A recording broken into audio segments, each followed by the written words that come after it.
In the headlines, Senate throws out President Muhammadu Buhari's electoral bill. Terrorists kill 3, abduct many in Niger State. National Agency for the Prohibition of Trafficking in Persons rescue 105 victims of human trafficking. And fresh evacuation efforts amid ceasefire as Kiev announces exit routes for civilians from several cities and towns. Hello and welcome to Trust TV News Update. I am Zainab Bada.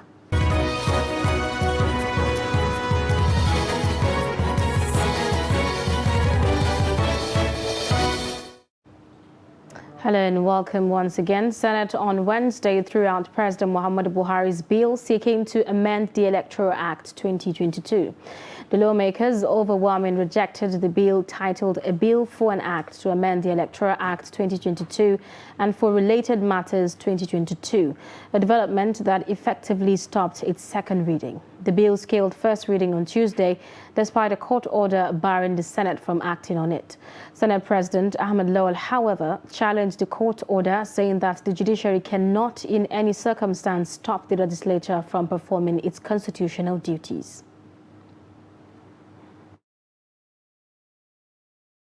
Inmates in correctional service centers are now to be allowed to vote during elections. The Nigerian Senate came up with this Tuesday when it urged the Independent National Electoral Commission to allow duly registered and eligible prison electorates to exercise their franchise. The resolution followed a motion sponsored by Senator representing Benue South, Senator Abba Moro. Senator Abba Moro, a one-time Minister of Interior, expressed worry over the continuous denial of the voting rights of prison inmates. He noted that Section 25 of the 1999 Constitution, as amended, recognizes them as citizens of Nigeria and as such the right to vote. Senate, considering the number of inmates in various correctional centers nationwide, which is put at 68,000, and the statistics of those awaiting trial who in the eyes of the law are presumed innocent until found guilty, it is forthright and just that such persons be allowed to exercise their franchise, and any attempt by any individual or agency to deny inmates of their rights to vote is unconstitutional, illegal, unlawful, null and void. Other lawmakers who threw their weight behind the motion say prisoners still awaiting or undergoing trial or conviction still have the right to vote and should be allowed to exercise their franchise. You have those who have been condemned to death who are hardened criminals. If this motion had actually, segregated these classes of inmates in our prisons, then we will accept it. But for somebody who is condemned to death, who is on the death row, you are extending fundamental right to the person to come and vote. I think it's a violation of our own laws. Allow other citizens to vote. It's always good, it will always be okay for inmates to be allowed to vote. Mr. President, the tradition across the world is that most prisoners are allowed to exercise their fundamental human right, and I think Nigeria should not be different. The chamber has then asked the Commission and relevant agencies to carry out voters' enlightenment in all the prisons in Nigeria to educate the inmates of their rights and necessity to exercise their franchise in general elections. Bola Tinubu, a former governor of Lagos State, has written to the All Progressive Congress caucus in the House of Representatives, requesting to meet with its members next week, Wednesday, to formally inform them of his presidential ambition. Tinubu, a national leader of the APC who is contesting for the party's presidential ticket for the 2023 elections, made this request in a letter read by Femi Gbajabiamila, the Speaker of the House of Representatives, when it resumed plenary on Tuesday. He stated in the letter that the meeting, which will take place at the Ladikwali Hall of Sheraton Hotel in Abuja, is an opportunity for him to share his vision for the nation with the caucus members and to hear from them. May I convey my warm greetings to you and through you to the honorable members of this hallowed chamber of our National Assembly. After helpful and enlightening consultations with my family, traditional rulers, political associates, and ordinary citizens, I believe it is appropriate that I contest for the presidency of this country. Indeed, I see this as my duty and my moral obligation. Asiwaju Bola Ahmed Tinubu is asking that you grant me the chance to address the honorable members of our party's caucus and sympathizers in the House of Representatives on March 16th, 2022. Senator Ademola Adeleke is declared winner of the governorship primary election of the People's Democratic Party in Osun State. The PDP primaries held at the 10,000 capacity Osogbo Stadium was also contested by Dotun Babayemi. The primary election reportedly held amid allegation of bias and litigations. Recall that Senator Adeleke emerged the PDP's flag bearer in 2018 when he lost to incumbent Boyega Oyetola of the All Progressive Congress. The governorship election is scheduled to hold on July 16th. Similarly, Dotun Babayemi has emerged the gubernatorial candidate of the Wale Ojo-led faction of the People's Democratic Party in Osun State. Results at the end of the factional primaries, which held at Wasdiff Event Center, Osogbo, indicated that Babayemi polled 1,781 votes. According to the returning officer, Adelani Ajanaku, even though some other aspirants have stepped down from the contest, they still made some votes. Still ahead, Speaker of the Nigerian Youth Parliament, Yishau Azizat, says the core mandate of the newly inaugurated parliament will be centered on three core areas, which is youth development, inclusion, and gender equality. Azizat says youth in the country should not only be tagged for bad news alone, as sizable numbers of youths today are building global solutions for the development of Nigeria. She said the population of youth in the country, which represents over 50% of the entire population, have been galvanized to forge ahead to participate in governance, beginning with the registration on the voters' register of over 1 million PVCs of youths in the coming general elections. Of vibrant youth, with more than 50% of the population, will forge ahead to participate effectively in governance. We will be showing our worth in the time to come. As part of our commitment, before the close of the PVC registration, the NYP will be consolidating the efforts of stakeholders and youth platform to get more young people to register and vote in the next election. We equally commend the federal government under the leadership of President Muhammad Buhari for acting swiftly to our call for the evacuations of Nigerians in Ukraine and Russia. We equally commend the National Assembly, especially the Speaker of the House of Representatives, Right Honorable Femi Gbajabiamila, for the passage of the electoral bill, particularly the assent to independent candidacy.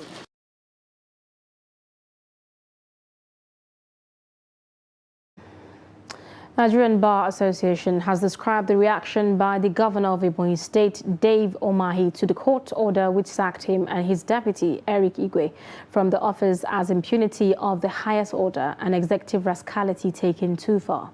The NBA, in a statement issued by the NBA president Olumide Akpata, expressed displeasure that Umahi, after his sacking, accused the court of murdering justice, adding that the governor also arrogated to himself the judicial powers and magisterial authority to declare the judgment of a court of competent jurisdiction as null and void. Umahi, his deputy, and 17 state lawmakers were on Tuesday sacked on the grounds of their defection from the People's Democratic Party to the All Progressive Congress. 3 persons have been reportedly killed by terrorists in Angwantoma, a community in Muya local government area of Niger State. The Niger State Commissioner for Local Government, Chieftaincy Affairs and Internal Security, Emmanuel Umar, confirmed the attacks, but could not give the exact number of casualties as of the time of filing the report, adding that cattle were rustled in Nasco while security operatives were deployed to block their escape route and engage them. The bandits burgled shops in Zazaga where they carted away foodstuffs and also blocked Sadikim Power Mina Road on Tuesday evening, and also burgled shops around and stole foodstuffs, as well as invaded Nasco, the headquarters of Magama local government area, where they rustled cattle on Monday evening. Elsewhere, Lagos State Governor Babajide Sanwo-Olu assures killers of Oluwabamishi would be brought to book. Residents of Oyobo are also demanding justice for the deceased. The report. Some residents of Ayobo community in Alimosho local government area protested at the family house of late Bamishe Ayonwole, allegedly kidnapped inside a BRT bus with her body dumped on Carter Bridge. The residents who carried placards and were chanting justice for Bamishe said they are concerned about the change in statement of the BRT bus driver alleged to have abducted and killed Bamishe. All I want is justice, true justice, and absolute judgment that will not be influenced by high authority. I'm from Ekiti State, so I will want the Ekiti State government to please interfere in this matter through collaboration with Lagos State to conduct a thorough investigation, because I'm nobody and I don't have anybody to help me except God. It's unfortunate this incident happened because she has been trying to reach me for a while. Now, because her phone was faulty and I could hardly hear her whenever she called, until she got a new phone recently. They say they are worried about the body language of the government and the police on the matter.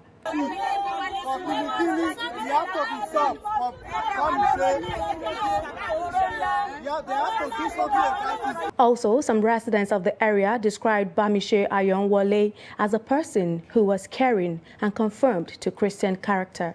When I heard about this, before we are looking for it, it's only yesterday that we heard that they are there. It's very, very painful.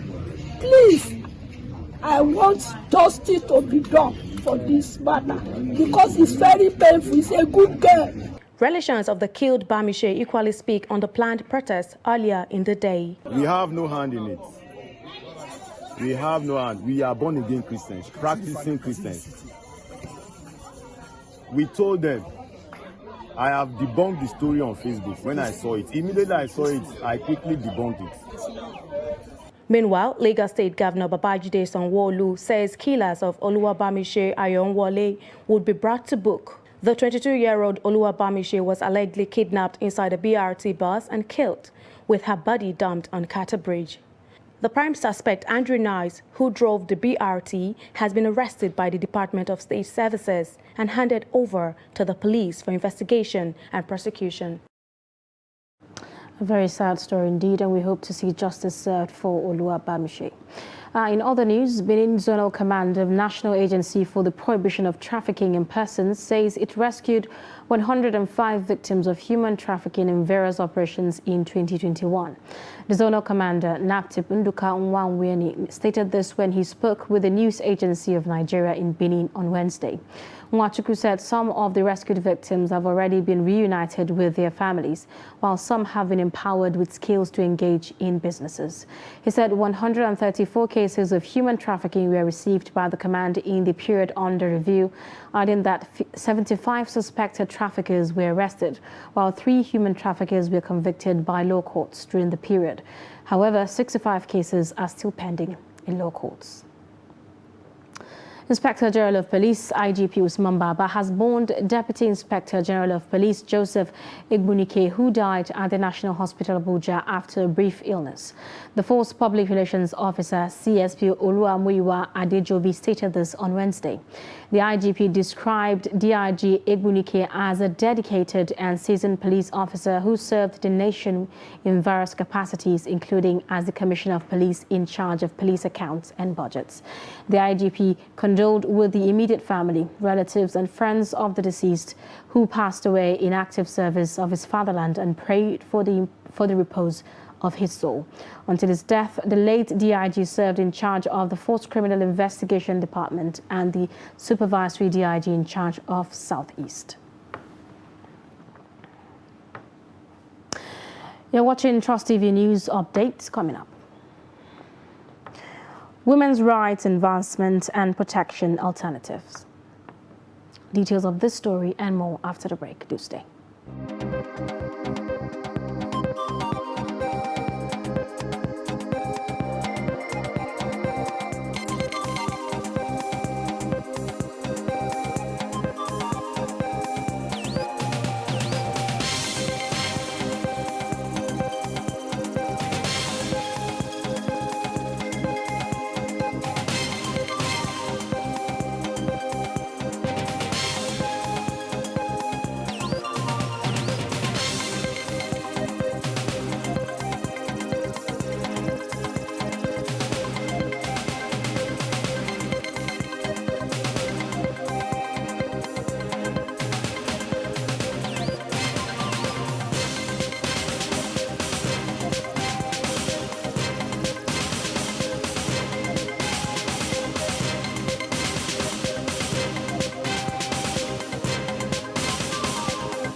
All right, welcome back. If you are just joining us, this is Trust TV News Update. Here are our top stories.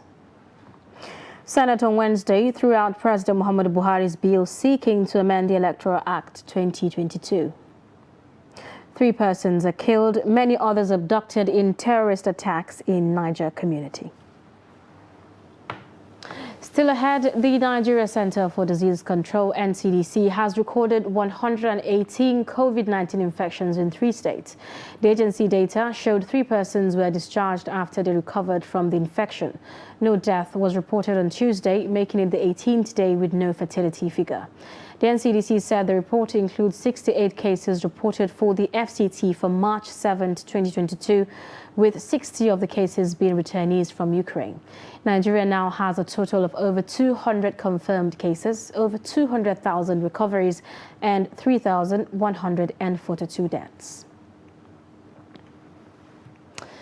The women who sell in Gale Market of Jos South local government area of Plateau State have been called upon to be steadfast, hardworking, supportive to family and society at large.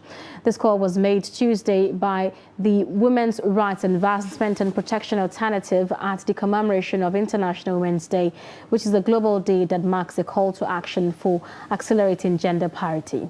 In order to cue into the global celebration, the market women who knew little or nothing about the celebration were enlightened, prayed for, counseled, and encouraged to go about the businesses with dignity while upholding the home front.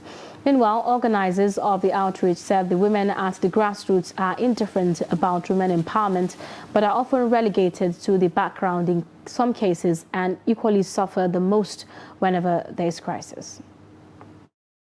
I'm very, very happy today, the 8th of March, to be alive among the women in Nigeria, in Plateau State, to celebrate this global advocacy day, lobbying day for women.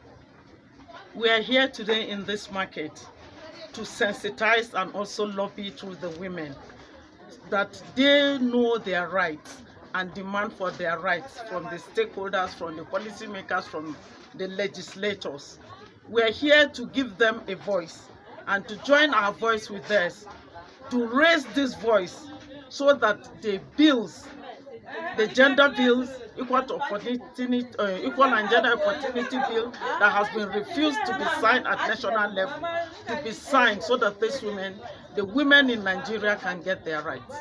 And also in Plateau State, it has been signed, it has been domesticated, but we need a gender commission so that women's issues can be tackled.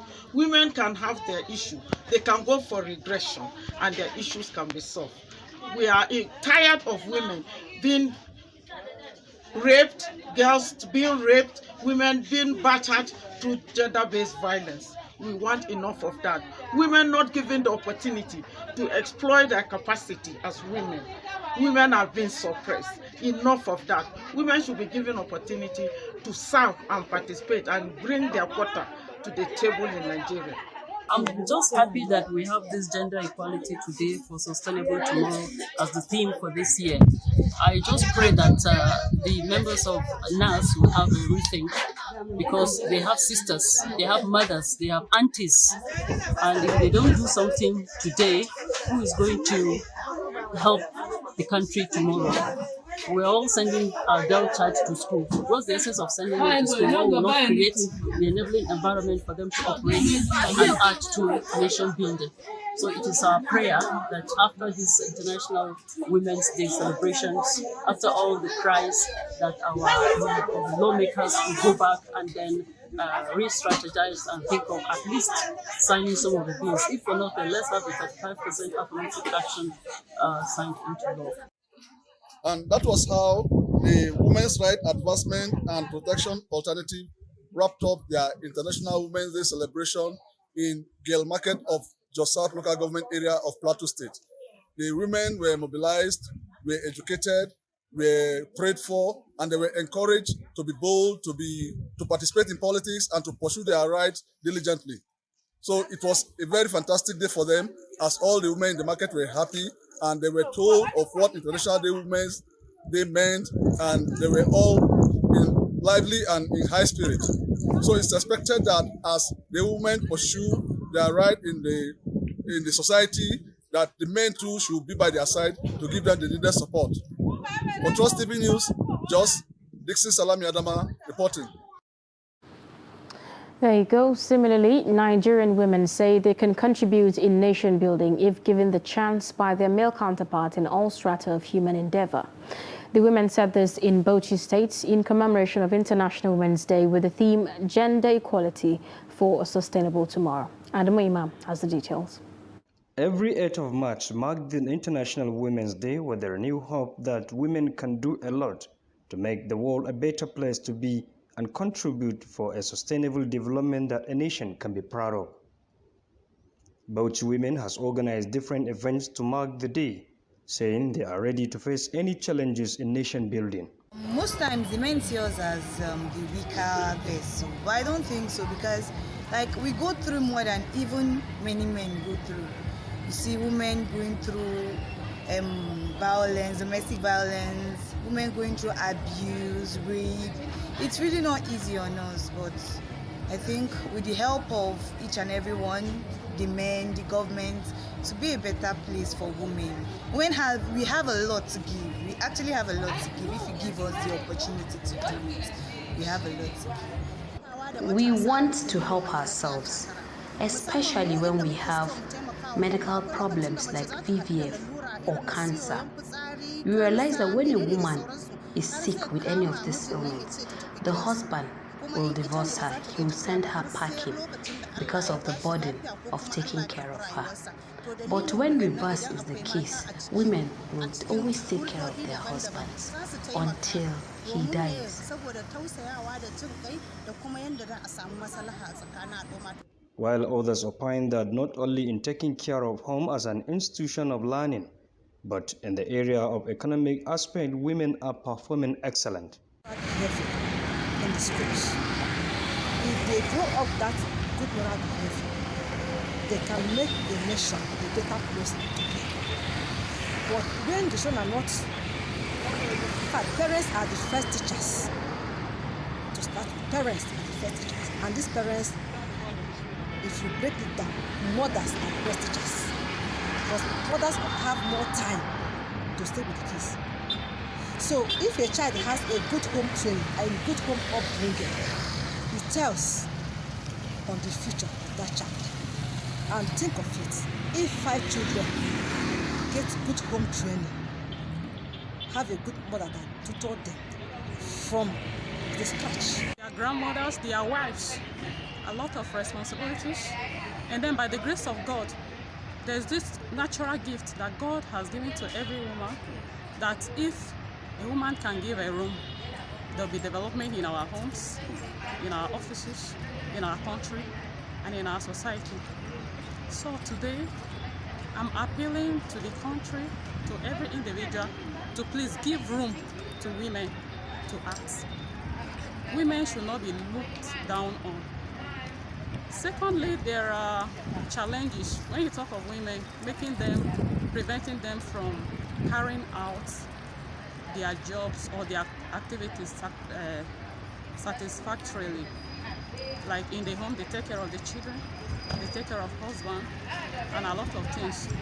If there can be provision for them to be more comfortable in their places of work, I think that will really help a lot to make them to increase in productivity. Meanwhile, some are saying women are essential partners that can be used to turn around the fortune of any society, so long as given the chance at all levels of governance throughout the country. Adam Imam, Trust TV News, Bauchi. And in business, trading in the fixed income and currency market has slumped back to declining trend after the December 2021 uptick. The January 2022 report just released by the Nigeria's Financial Markets Trading Platform has put transaction volume at 14.13 trillion naira, 31.21% down from 20.54 trillion naira recorded in December 2021. This is even as the top 10 dealing member firms in the market dominated the trading, accounting for 11.05 trillion naira or 78.17% of the overall turnover, with the top three accounting for 5.55 trillion, representing 50.24% of the deals. Meanwhile, breakdown of the trading activities in the FIC market showed that foreign exchange made up of spot FX and FX derivatives had the largest contribution, accounting for 4.22 trillion, representing 29.86% of overall market turnover, and a month-on-month decrease of 38.12% from the turnover recorded in December 2021. And on the international scene, Kiev has announced exit routes for civilians from several cities and towns as it urges Russian forces to hold fire. Ukraine says it is working to evacuate civilians through 6 humanitarian corridors, including from the besieged southeastern port city of Mariupol. Meanwhile, Russia has pledged to observe a regime of silence in order to allow people to flee to safety. Moscow says some progress has been made in 3 rounds of talks with Ukrainian officials, insisting that the offensive is going to plan. Earlier, the United States rejected Poland's offer to send its MiG-29 fighter jets to Ukraine via a U.S. airbase in Germany, saying the proposal raised serious concerns for the entire NATO alliance. Russia has warned that supporting Ukraine's air force will be seen in Moscow as participating in the conflict and open up supplies to possible retaliation. And that's it on News Update. Do not forget to follow us across all our social media platforms. I'm Zainab Bala. Thank you so much for watching.